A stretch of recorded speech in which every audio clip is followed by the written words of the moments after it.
Hi there, Rich here from Webtunes. Just a quick video to go over which is the correct version of G major as an open chord. Is it this one or this one? So the difference is that I'm putting two fingers at the back here for this one, and the other version is that finger, the ring finger, is taken off so that you play an open B string. Now, I've been teaching for years and years and years, and every time I get to the point where I show someone a G major chord, they go, but hey, I learned it this way, or I saw it written in a book this way. Which is the correct one? Which is the academically approved correct G chord? And it's kind of a strange question because, one, there isn't an answer, there isn't a which one is correct, and two, you've kind of missed the point of what is actually happening on your instrument if that's the way you're thinking about it. So I'm always clearing this up in lessons, and I thought I'd do a video on it instead. So first of all, you need to know what a chord is made of. So a basic triad like this, a G major chord, is just made of a G, a B and a D. If you hear those three tones at the same time from any source, you are hearing a G major chord. Okay, so quick example, I'm going to play the G on my piano, the B on my guitar, and then I'm going to sing D. So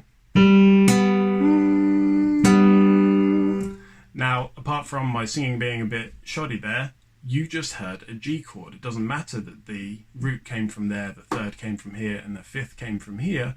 You heard the G chord because those three tones were all together.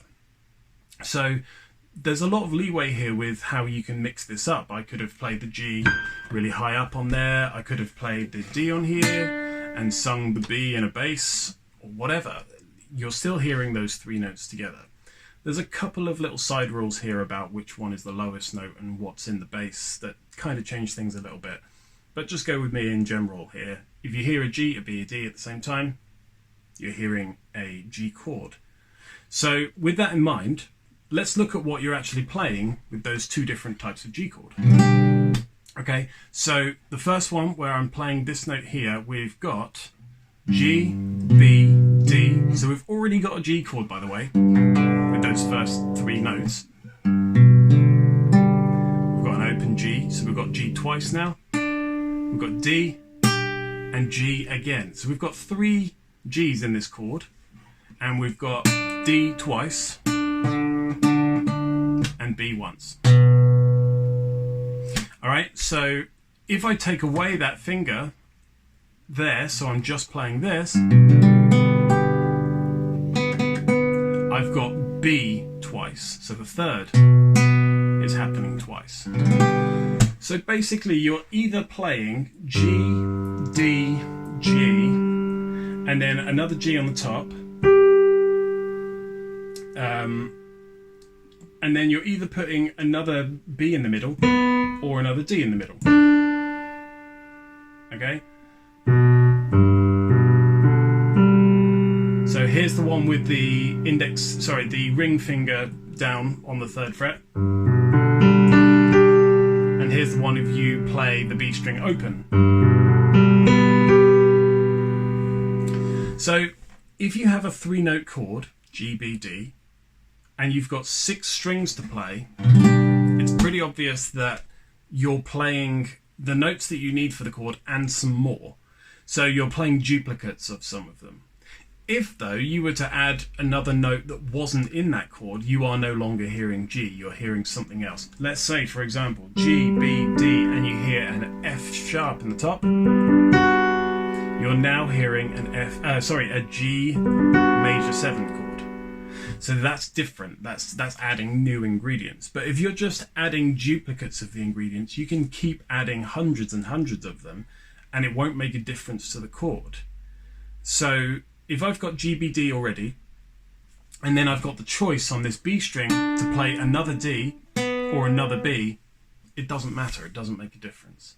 So to answer the question, which is the correct one, there isn't a correct one. There's definitely different uses for each one. For example, if I want to play a kind of a minor sounding chord, I'm going to use the one where I play the fifth, i.e. the D on the top, Otherwise, if it's an open, I'm playing a major third there and a minor third there, and I get that clash, which I don't want. Or I might use the open one if I want the third to just be in the chord more. If I'm going back to major here, if I want the third to just be more present in the chord, I might use that one. So it totally depends on the situation, but it's kind of a good thing to get your head around why there isn't a correct one to then advance your understanding of theory. Because just knowing that you need those three ingredients, and if those three ingredients are duplicated across the chord, it doesn't change it.